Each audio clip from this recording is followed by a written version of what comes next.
Chen Tian opened his eyes and saw a strong beam of light shining directly down, causing him to involuntarily squint slightly. The weakness and discomfort in his body jolted him awake. Having struggled to survive in the apocalypse for so long, he was acutely aware of the dangers hidden behind such a physical condition. Why had he become so weak? The question flashed through his mind as he quickly scanned his surroundings. He found his hands and legs tightly bound, unable to move. On his left side were several machines, resembling hospital equipment, capable of monitoring a patient's physical condition in real time. The rhythmic beep-beep sound was coming from one of the devices. On his right side, two figures stood with their backs to him, dressed in sky-blue surgical gowns, busy preparing for surgery. The anesthesia has taken effect, Dr. Wang. You can begin. The soft conversation was like a bolt from the blue, instantly shattering Chen Tian's mental defenses. The scene before him was exactly the same as the nightmare he had once dreamed. Could it be that he was still in a dream? Before he could figure this out, the dizziness brought on by the anesthesia swept over him, gradually eroding his consciousness.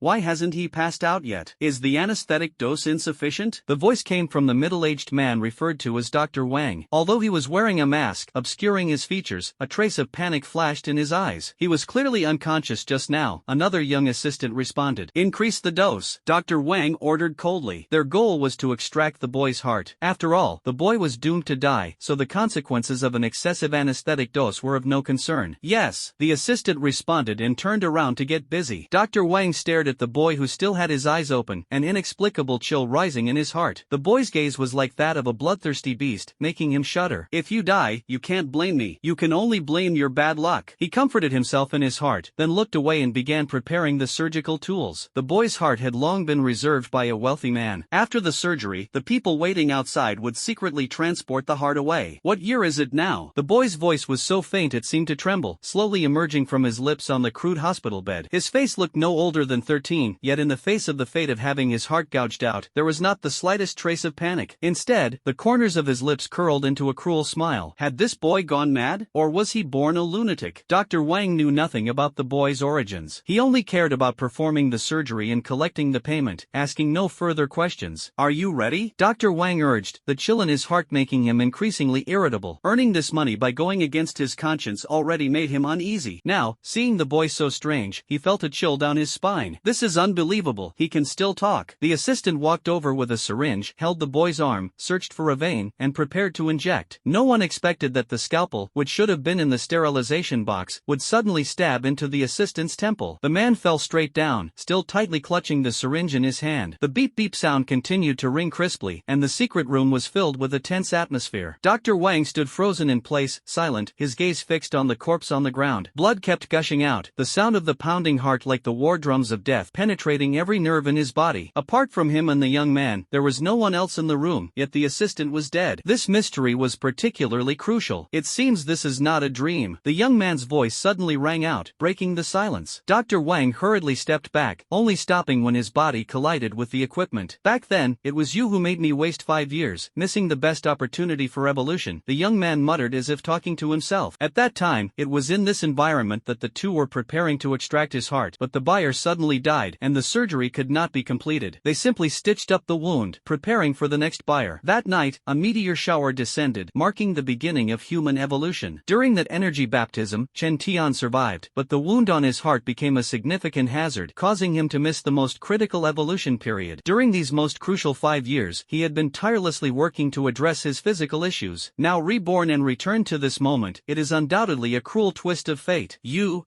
Dr. Wang's eyes were filled with fear. A cold gleam flashed, and a scalpel pierced his throat. Dr. Wang struggled a few times before taking his last breath. A flash of cold light swept through, cutting off the surgical straps binding the boy's hands and feet. A sharp scalpel quietly hovered in front of him. Nen ability was the trump card that sustained Chen Tian back then. If not for his frail body, he would have long ascended to the first tier of the strong. After being reborn, his Nen ability did not completely disappear. Although the power he could exert was limited, it remained crucial. The dizziness in his head caused him to fall unconscious again. It was not only the effect of the anesthetic but also the backlash from forcibly using Nen ability. At this moment, his body was like a container with limited capacity, unable to bear excessive energy. Unless it was a matter of life and death, he would never use it lightly. When Chen Tian opened his eyes again, the rhythm of beep-beep still echoed in the secret room. The anesthetic has worn off. He pulled out the catheter from his body and got out of bed barefoot. The two corpses on the ground were already cold. He merely glanced at them indifferently before his gaze fell on the usable scalpel. Just as he put away the scalpel, a knock on the door sounded. "Dr. Wang, we just received the news the surgery has been cancelled." A man's voice came through, clearly someone involved in the chain of interests. Chen Tian's lips curled into a cold smile as he steadily pushed open the door. The sudden change in lighting made the man outside the door momentarily uncomfortable. He squinted, about to speak, but realized he was not greeted by Dr. Wang or an assistant. "You." Before the man could finish his sentence, Chen Tian raised his arm high, and the scalpel was already precisely inserted into his mouth. Fast, ruthless, precise. He retrieved a phone from the deceased man. Although it was locked with a password, the lit-up screen clearly displayed the current time and date. Sure enough, he had returned to the time before the apocalypse broke out. Chen Tian, wearing a pair of slippers, slowly walked along the dim corridor, his mind constantly recalling useful information. The meteor shower was set to arrive late at night, and it was just dawn now. He still had plenty of time to prepare. Living a new life, Chen Tian is filled with confidence about the impending apocalypse. Once hindered by a hidden heart condition, he missed countless opportunities. Despite this, he managed to survive tenaciously in the apocalypse and even ranked among the ordinary strong. Now, he has changed his fate. Though his body remains thin, it is exceptionally healthy. The regrets he once had, this time he is determined to seize firmly. The valuable experience accumulated during the apocalypse will become the foundation for his new beginning. More importantly, he is the only human currently possessing the ability of Nun. The apocalypse has yet to arrive, and humanity has not yet awakened, while Nen, this form of energy, was only discovered 2 years after the outbreak of the apocalypse. Chen Tian walked while trying hard to recall, but the only thing puzzling him at the moment was the reason for his rebirth. His memories before rebirth seemed to be incomplete. His memory can only trace back to the moment humanity entered the new era and established the 9 survival zones. Suddenly, a sharp pain struck his brain, forcing Chen Tian to abandon further recollection. Since rebirth means everything will change, the most important thing right now is the first year of the apocalypse, which is crucial for determining the future growth potential. His expression turned serious as he raised his hand, and 2 scalpels slowly floated in his palm. After testing, with his current level of Nen ability, he could barely control 2 scalpels, with the range of activity limited to within 5 meters. It seems that this body has limited my Nen abilities. Chen Tian retracted the scalpel. After tonight, when he undergoes the baptism of the meteor shower, his body will transform, and he vows to become the foremost among humanity. Unconsciously, Chen Tian had already walked out of the passage and arrived at an abandoned factory in the suburbs. The surroundings were dilapidated, the chill of late autumn swept in, and he was only wearing a thin hospital gown. At this moment, a van parked amidst the weeds caught his attention. There were people inside the car, each engrossed in their phones, completely unaware of Chen Tian's approach. "Looks like the car's problem can be resolved," he said as he walked toward the van. There was no need to think too much. The people in the car were definitely accomplices. It was just unclear what roles each of them played. Inside the car were 3 young men, all with the same short crew cuts, dressed in mechanic uniforms, enthusiastically playing mobile games. "Quick, use the ultimate skill, move, move," someone shouted excitedly, their fingers swiftly operating on the phone screen. Suddenly, the car window was knocked on. The man glanced over and couldn't look away. Outside the car door stood a frail young boy, dressed in hospital attire. Under the sunlight, his face appeared pale, his body trembling slightly, as if suffering from the chill. "Damn, this kid actually ran out?" the man exclaimed. This boy was brought in by them, and they knew how miserable his fate would be. Ignoring the game, the man immediately opened the car door, ready to ask a few questions. What greeted him, however, was a flash of cold light. The scalpel sharply pierced the man's eye, instantly taking his life. With a thud, the phone in the man's hand fell to the ground, and the sound effects of the moves in the game continued to play. Chen Tian casually picked up the phone, exited the game, and began browsing. He needed to first familiarize himself with the terrain of this area. Every phone had a map application. Suddenly, a large foot fiercely kicked towards Chen Tian's face. Chen Tian slightly turned his body, easily dodging it, and at the same time thrust a knife into the man's thigh.